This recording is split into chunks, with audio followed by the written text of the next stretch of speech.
जवान देश की सीमा पे लड़ रहा है और किसान राजधानी की सीमा पे। जी हाँ दोस्तों, ऐसा ही कुछ नज़ारा था जब 26 नवंबर संविधान दिवस के दिन देश के तमाम किसानों ने चलो दिल्ली का नारा देकर दिल्ली के लिए कूच किया।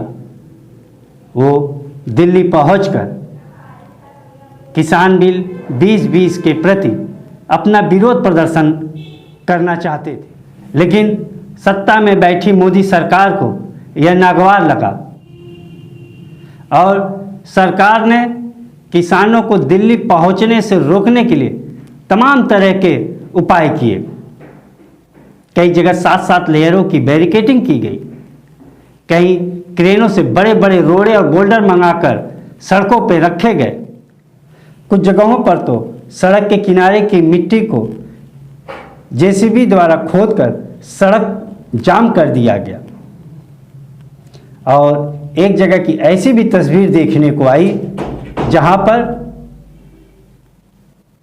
पूरी सड़क को खोद दिया गया, महज इसलिए कि किसान दिल्ली ना पहुंच सकें। यह वीडियो देखिए आप।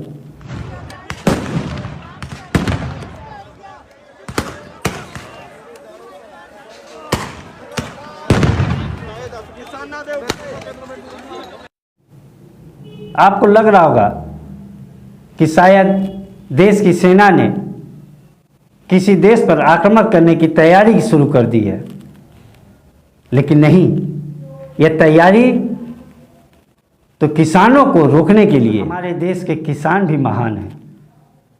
उन्होंने अदम्य शक्ति का प्रदर्शन करते हुए सरकार द्वारा लगाई गई 7-7 लेयरों की बैरिकेडिंग को तोड़कर एक किनारे कर दिया। सरकार ने जो बोल्डर, जो रोड़े सड़कों पर भारी भारी क्रेनों से मंगाए थे, उनको किसानों ने तो अपने हाथों से ही धकेल कर एक किनारे कर दिया। सिंचाई के लिए खेतों में पानी न दे सकने वाली सरकार आज किसानों के दिल्ली पहुंचने पर उनका जलाभिषेक कर रही थी। कहीं रात को 12 बजे तो कहीं सुबह 6 बजे इस ठंड के मौसम पर किसानों पर ठंडा पानी की बौछार वाटर कैनन के द्वारा की गई। यह सब कुछ सरकार के इशारे पर पुलिस और प्रशासन द्वारा किया जा रहा था। जब देश के किसान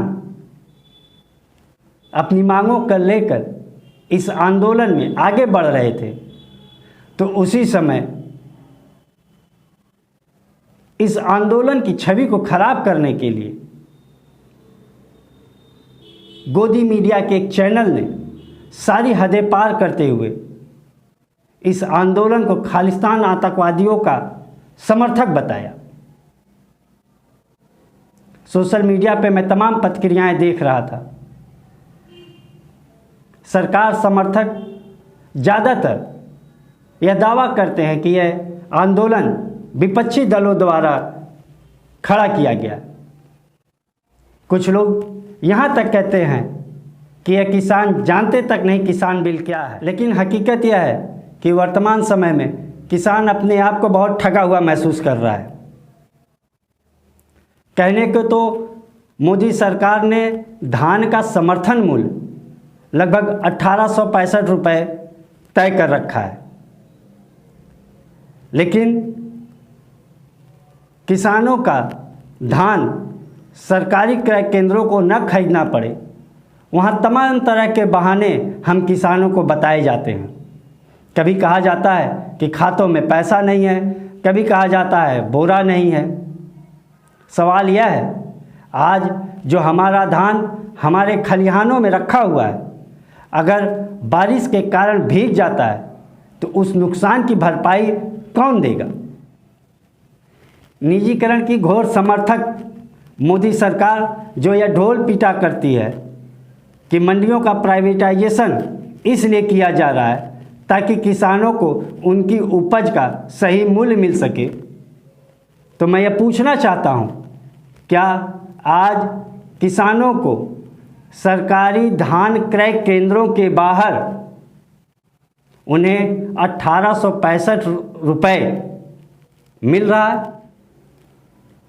हकीकत यह है, सरकारी क्रय केंद्रों के बाहर किसानों को 800 रुपये से लेकर 1200 रुपये तक ही मूल्य मिल पा रहा है।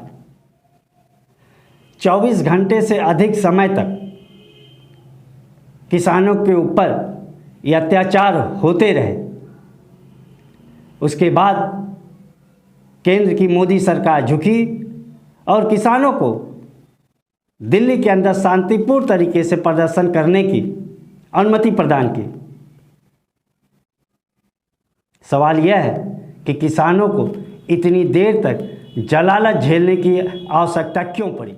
हरियाणा और पंजाब के किसानों ने जो एक ज़बरदस्त भागीदारी इस आंदोलन में की है, उसका देश के सभी किसान अनंत काल तक ऋणी रहेंगे।